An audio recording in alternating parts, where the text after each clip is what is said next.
What's up, ladies and gentlemen? Got a video for you. So today we're looking at one of my favorite decks, probably my favorite deck, Subterror, who is tag teaming with ninjas. So let's get right into it. Starting off with the Sky Ninja. This guy can discard himself from the hand and or send himself to the graveyard and special summon one ninja from your hand in face up or face down defense position. Also, he can't be destroyed by battle or card effect the turn that he special summoned or flipped face up. Also, during your opponent's main or battle phase, you can fusion summon one ninja fusion monster from your extra deck using monsters from your hand or field as material. Okay? Earth attribute, Wing Beast. Right? We got the Insect Ninja. Now, she can summon herself, special summon herself if you control one face down defense position monster. And then when your opponent activates a monster effect, you can target one face down defense position monster you control, change it to face up defense position. And if you do, change this card face down defense position if the target was a ninja, negate the effect. Now, since we're running Subterra, if you have a face down Guru and her in your hand as well, you can get both of those cards on the field. You set Guru, and then you put her face down. When a monster effect happens from your opponent, she can flip Guru face up, and then he'll be able to do his surge or whatever else. But um,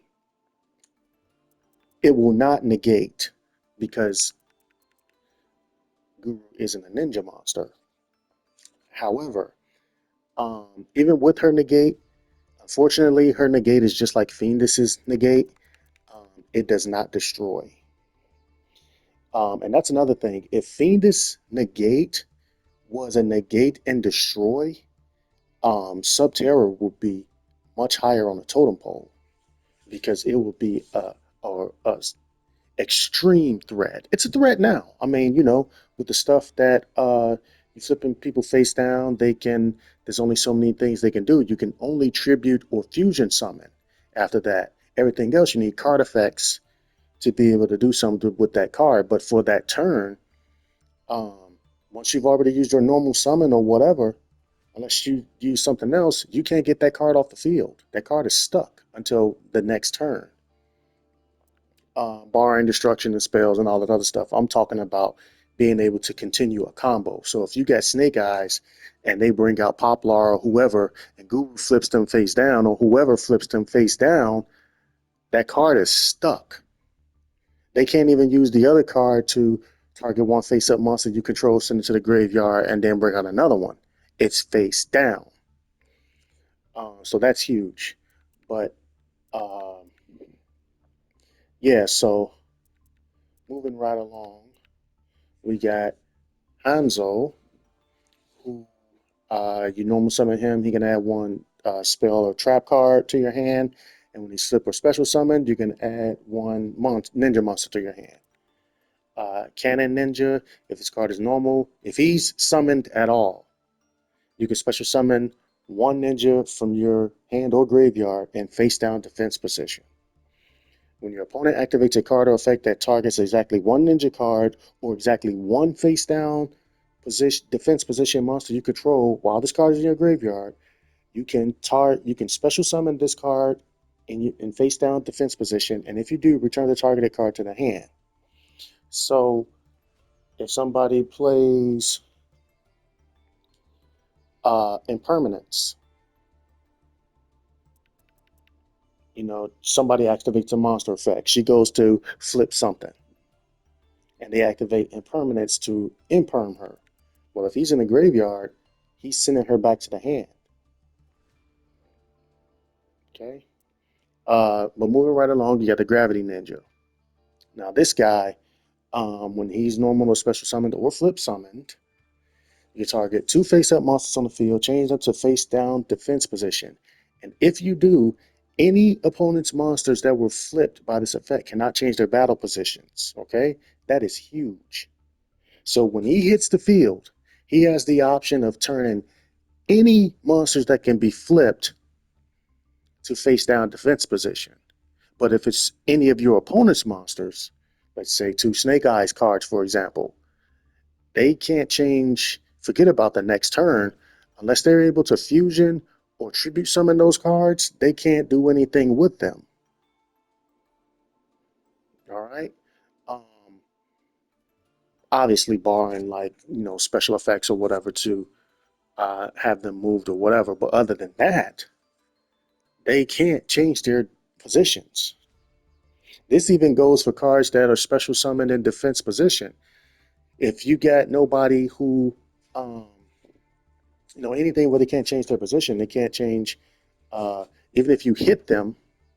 If I flip Barone upside down and uh, by that effect, and then she gets attacked and she survives or whatever, she can't change her battle position in the next phase to attack. But anyway, you got Lord of the Heavenly for searching spell and traps, also for protection, face down protection. Feather Duster, Swords of Concealing Light is a great card. Okay, destroy this card during your second standby phase after activation. Now, when this card is resolved, change all monsters your opponent controls to face down defense position. Monsters your opponent control cannot change their battle positions. So, if you play this card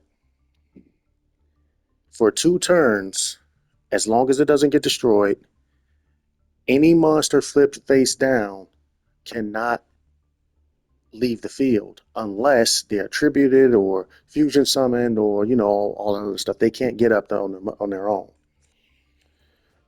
So what that means is if you get Guru on the field and Guru's under his quick effect by either having another subterror monster or subterror card on the field, they hit the field, he flips them, and this is on the field, boom, they can't move now.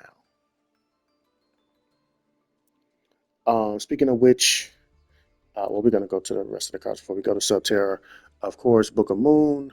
Um, this, while it isn't a Subterror card, official Subterror card, but your opponent cannot target face down defense position monsters you control with card effects.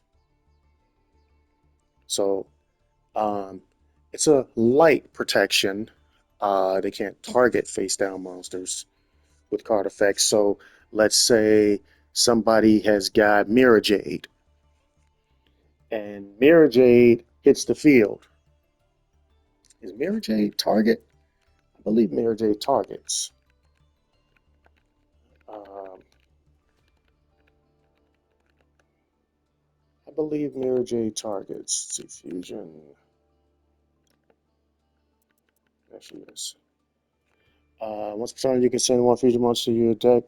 Banish 1 month. Oh, well, never mind. She doesn't target, so that wouldn't protect them.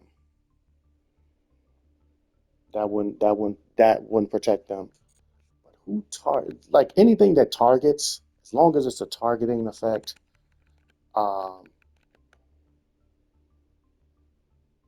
Chaos, Chaos Angel. Let's see.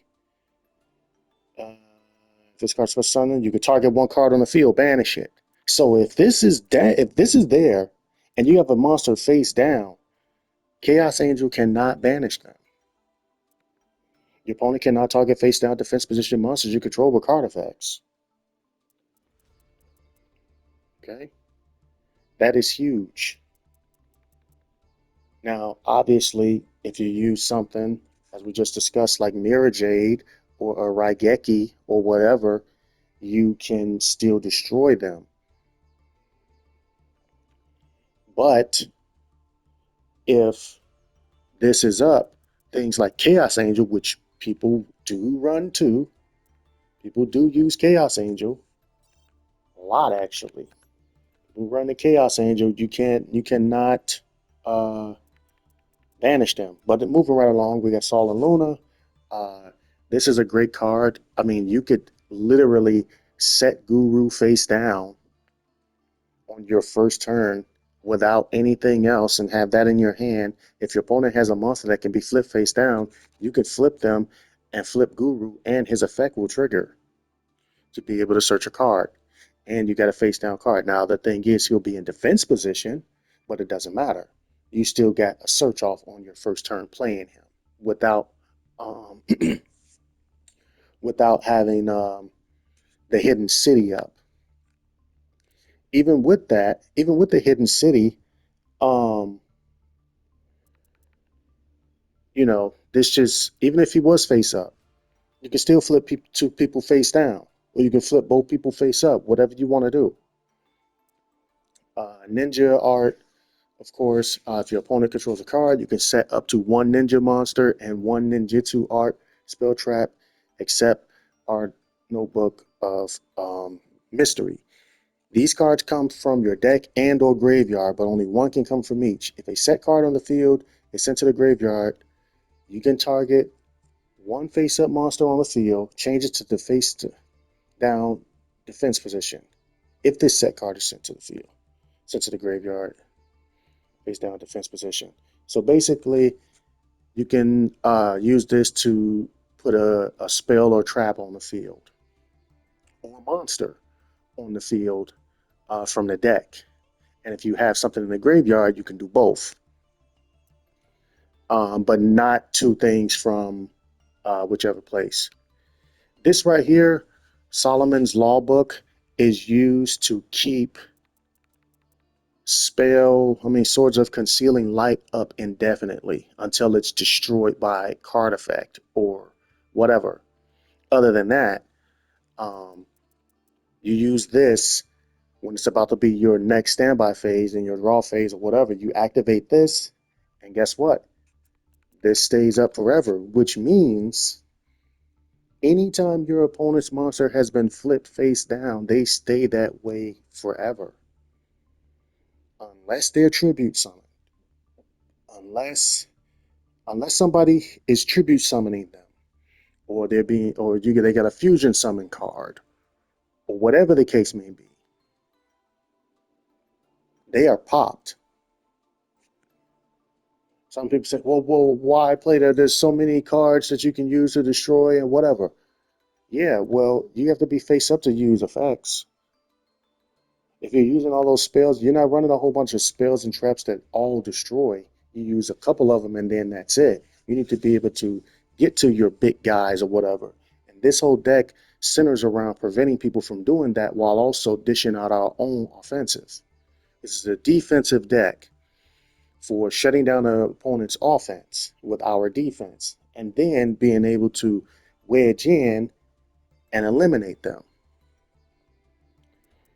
So here we go, Paleozoic, Canadia. Flip opponent's monster face down. When the trap effect is activated, you can bring this back to the field. Once per chain, when a trap card is activated, while this card is in graveyard, you can special summon this card.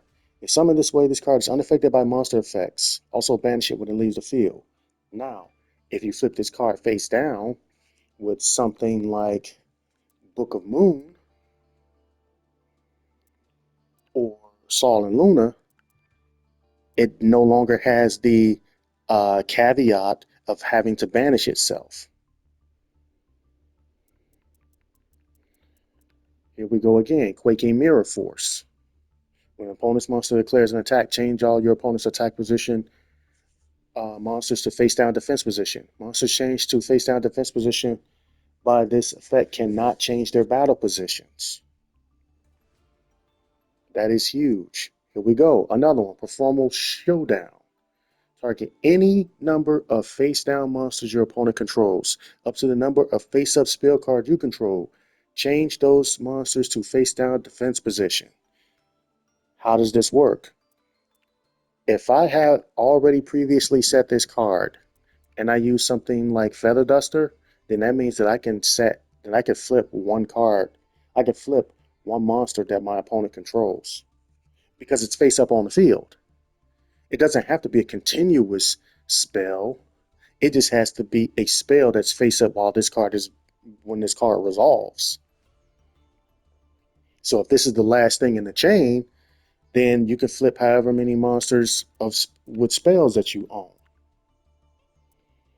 Floodgate Trap Hole. This is another one that when your opponent special summons a monster or whatever, even if they flip summon, change them to face down defense position and they cannot change their battle position. They're stuck. You see a pattern going on?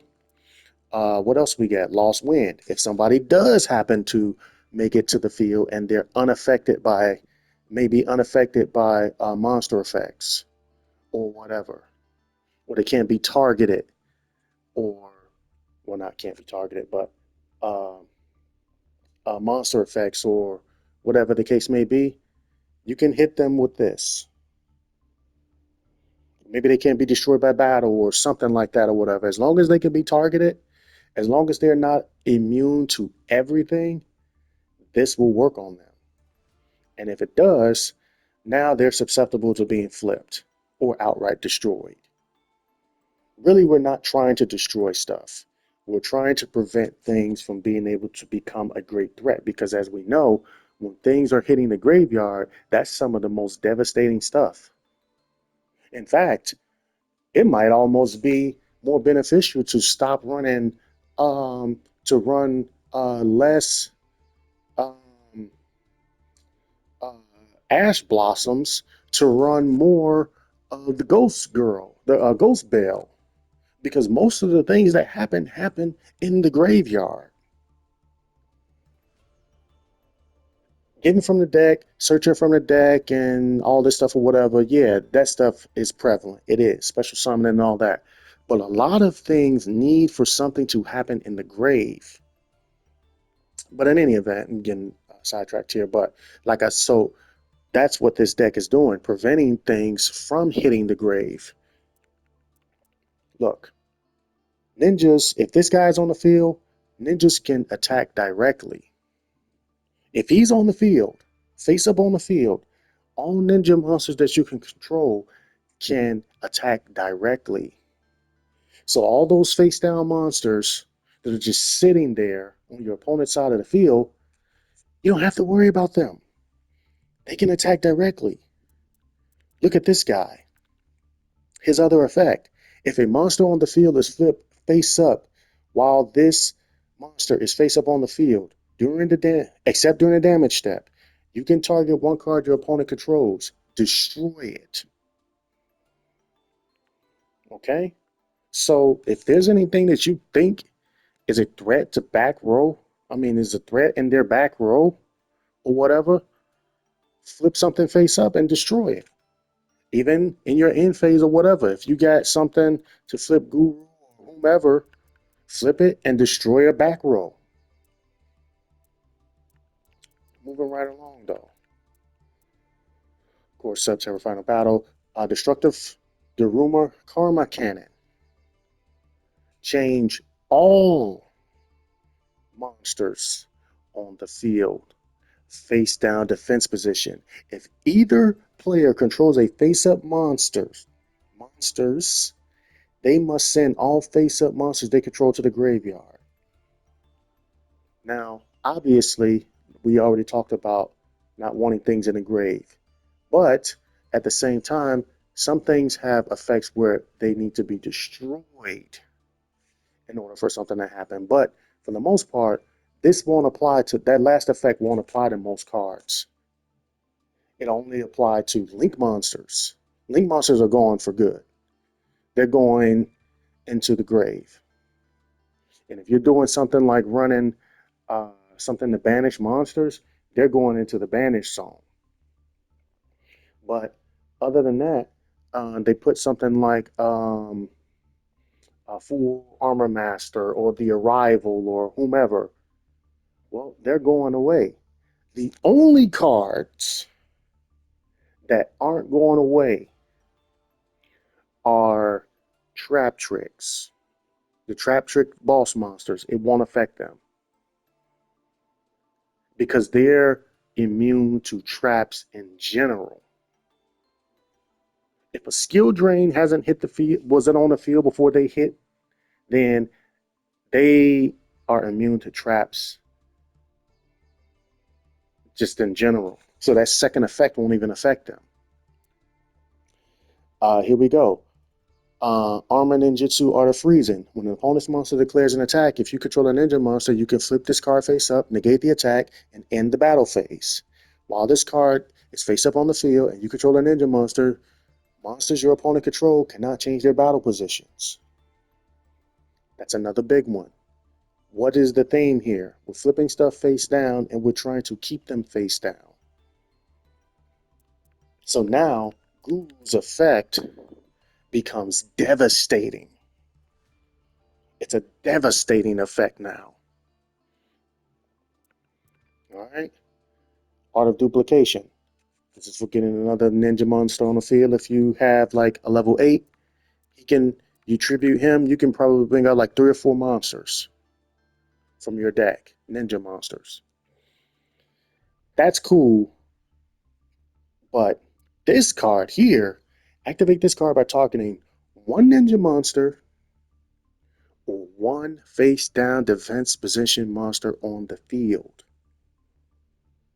Meaning that if they jump out with a snake eye, Poplar, or whoever, and Guru flips them face down, and you have this card on the field, you can tribute that monster now and put a ninja on the field. Preferably this guy. And if you got Final Battle, on the field, immediately pop Final Battle, flip Guru face up. Now this card is going to destroy something.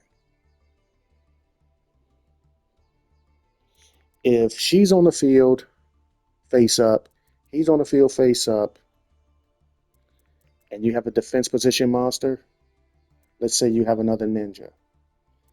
A monster effect happens, guess what? She's going to flip herself face down, flip that monster face up, and negate the effect. And if he's face up, now he can pop something.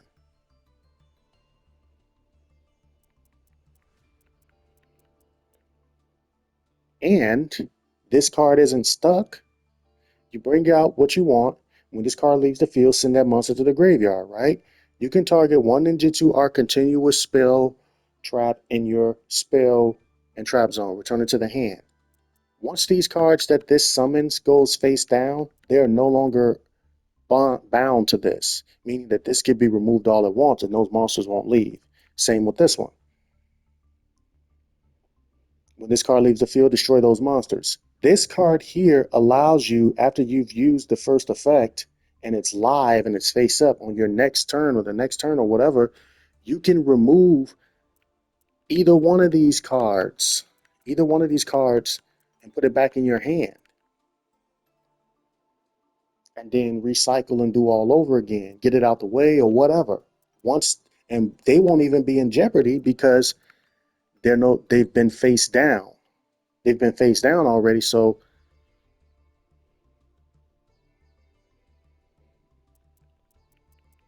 we'll look at the extra deck. This guy, 2 ninja monsters with different types. You get him on the field, you banish a ninja monster from your card. Ninja monster card from your hand, graveyard, or face up field. Then banish 1 card on the field.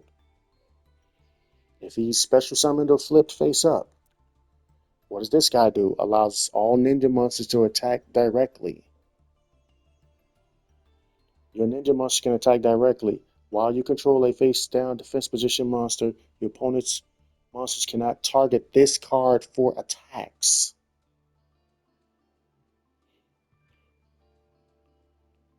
When your opponent activates a card or effect, you can special summon 1 ninja monster from your deck in face up or face down defense position. You already have a defense position monster on the field. Somebody activates something. What do? You can special summon her. If another monster effect pops off, if you got a ninja, you can negate the effect now.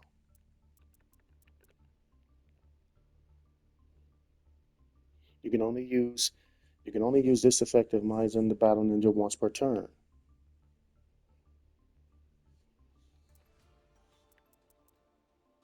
Get the Link Ninja. Two ninja monsters. During your main phase, you can set one ninjutsu or spell trap directly from your deck. You can only use this effect of Ninja Grandmaster Saizo once per turn. While this card points to monsters, this card cannot be targeted for attack. Also, your opponent cannot target it with card effects, as long as it's pointing to monsters. As long as it's pointing to monsters. Okay? So, Subterror. Obviously, negate, flip stuff face down, reborn a Subterror monster. Subterra Defender. This card is an unsung hero. Um, Basically, almost nobody runs it. But if you do, then whenever a set card is targeted for card effects or for an attack and you control another monster as well, well, not set cards, but set monsters. If a set monster is targeted for an attack or an effect and you control another monster, you can send this card to the graveyard and then target the other monster if you don't want the set monster to be exposed to whatever it is. That's huge. It may not seem like much, but let's say you got somebody on the field who you don't want destroyed, and you got a guru face down, or you got a guru face up and you got somebody else face down, like Fiendus. Fiendus will be exposed to an attack from somebody like Guru. Guru can destroy Fiendus. So if somebody's playing Guru or whatever, and they this is just an example, and they want to attack Fiendus, and you got another card other than her face down, and you got him in your hand, you can save her and direct it to the other person. So with this deck, if you have Subterra Cave Clash down, and you got Terrors in the Hidden City down, and you got Fiendus face down, and you got Guru face down, and somebody goes to attack Fiendus, you can send him, direct them to Guru, and they're going to get hit hard. Because once he flips up, he's going to have an additional 1,500 attack and defense, plus an extra 500 for any other face down monster on the field. Fiendus will count as one, so altogether, he will be getting an additional 2,000 just from this card and Fiendus being face down, thanks to Cave Clash. Even with this card by itself, this gives Guru 3,100 attack, even without Final Battle. That's only 300 less than Final Battle. Final Battle gives him 3,400. Terrors in the Hidden City gives him 3,100. That's monumental. Even if, when people run the stun decks, well, guess what? If you put this down first and then put uh, the Dino or whoever down, when people special summon and stuff and all this, well, guess what? When Dino wakes up, Dino's going to have, what is he, 1,200 and 1,300? Dino's going to have 2,500 attack. Now, it does suck that once this card leaves the field, that boost goes away. But it has another effect. Um, if this card in its owner's spell and trap zone is destroyed by an opponent's card effect, you can target one monster in your graveyard, special summon it face down defense position. So, a reborn effect, which is cool. Um, but yeah, that's pretty much it. I'm gonna upload a couple other parts and upload some gameplay so you can get a idea of what's what. Um, if you can catch people at the right time, this deck is devastating. All right, but until next time.